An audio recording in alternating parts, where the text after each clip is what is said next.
എന്തുവാടേ അണ്ടിപോയ പഴപ്പോലെ ഇരിക്കുന്നേ? നിങ്ങളൊന്ന് പോയേ. ഇവിടെ അവിവാഹിതരായിട്ടുള്ള ചെറുപ്പക്കാർ നേരത്തെ കൂട്ടി തട്ടിപ്പോകുന്ന പഠനങ്ങൾ പറയുന്നത്. ആ ടെൻഷൻ ഇരിക്കുമ്പോഴാ. എടാ ഒന്നോർത്താ നല്ല കാര്യമല്ലേ? എടാ ഇങ്ങനെ ഇഞ്ചിഞ്ചായി മരിക്കുന്നതിൽ ഭേദം അതല്ലേ? കല്യാണം കഴിച്ച നിങ്ങൾക്ക് അങ്ങനെ പലതും പറയാം. ഇത്രയും പ്രായമായിട്ട് കല്യാണം കഴിക്കാത്ത എന്റെ അവസ്ഥ എനിക്കറിയൂ. നാട്ടുകാരുടെ ചോദ്യം, വീട്ടുകാരുടെ ചോദ്യം, പിന്നെ മറ്റേതാണെന്നുള്ള കുറെ തെണ്ടികളുടെ അടക്കം പറച്ചില് മൊത്തം കേട്ട് മടുത്ത്. ഈ ജെൻസി പിള്ളേർക്ക് ഈ 90s കിഡ്സിനെ മതി എന്ന് പറയുന്നത് അപ്പൊ കള്ളമാണോ? ദൈവം തമ്പുരാൻ അറിയാം. അതെന്തേലും ആട്ടെ, നീ ആരെയും പ്രേമിച്ചിട്ടില്ലേ? പ്രേമിച്ചിട്ടൊക്കെ ഉണ്ട്. പിന്നെ പിന്നെ ജോലിയൊന്നും ഇല്ലാത്തോണ്ടേ പെണ്ണു വെച്ച് ചെല്ലാ ഒരു മടി. ഓഹോ, അപ്പൊ ചോദിച്ചല്ല ആളിനെ നോക്കി വെച്ചിട്ടുണ്ടല്ലേ? അത് പിന്നെ നമ്മുടെ അടയ്ക്കാ സുരേഷിന്റെ മോളല്ലേ? നിങ്ങൾ എങ്ങനെ അറിഞ്ഞു? ടൗണിൽ കിടന്ന് രണ്ടൂടെ കറങ്ങുന്ന ഞാൻ കാണാറുള്ളതല്ലേ? തന്നെയല്ലേ? ഉവ്വ. എടാ അങ്ങനെ കയ്യിലാണെങ്കിൽ ഒരു മഞ്ഞളും ഇല്ല, നിന്റെ കയ്യിലാണെങ്കിൽ ഒരു അടയ്ക്ക പോലും ഇല്ല. നിനക്ക് ധൈര്യമായിട്ട് പോയി ചോദിക്കാം. അത് വേണോ? എടാ നിനക്ക് നഷ്ടപ്പെടാൻ വല്ലതും ഉണ്ടോ? നീ ധൈര്യമായിട്ട് പോ. തന്നെയല്ലേ?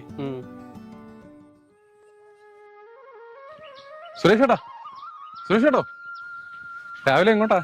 രാവിലെ പഞ്ചായത്ത് വരെ ഒന്ന് പോണം. അല്ല, മോടെ കല്യാണക്കാരിയൊക്കെ എന്തായി? ഓ എന്താവാന്, കുടുംബം വിറ്റാൽ പോലും കല്യാണം നടത്താൻ പറ്റാത്ത സ്ഥിതിയിലോട്ടില്ലയോ കാര്യങ്ങളുടെ പോക്ക്. പൊന്നിൽ തൊട്ടാ കൈകൊള്ളുന്ന അവസ്ഥയാ ഇപ്പോ.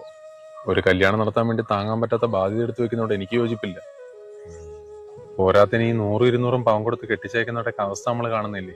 അത് ശരിയാ, പക്ഷെ എന്ത് ചെയ്യാൻ പറ്റും? പൊന്നും പണ്ടൊന്നും വേണ്ടാത്ത ആരേലും ഈ നാട്ടിൽ നിന്ന് തന്നെ വന്നാലോ?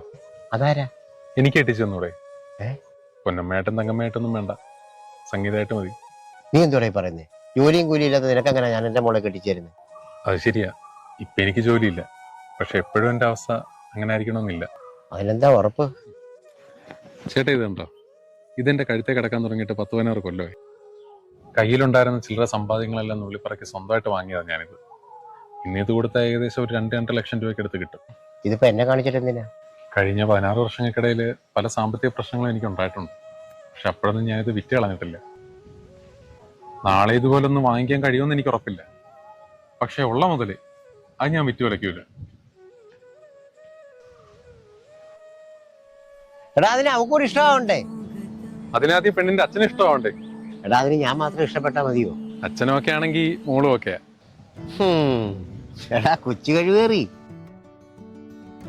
ടെൻഷൻ അടിക്കേണ്ട കാര്യമൊന്നുമില്ല, ഞാൻ ഒരു ജോലിയൊക്കെ പറഞ്ഞ് സെറ്റാക്കി വെച്ചിട്ടുണ്ട്. ഓഹോ, അപ്പൊ എല്ലാരും പാടത്ത് സ്വർണം വീതച്ചേ, ഏനെന്റെ പാടത്ത് സ്വപ്നം വീതച്ചേ, സ്വർണം വിളഞ്ഞതും 100 മേനി, സ്വപ്നം വിളഞ്ഞതും 100 മേനി.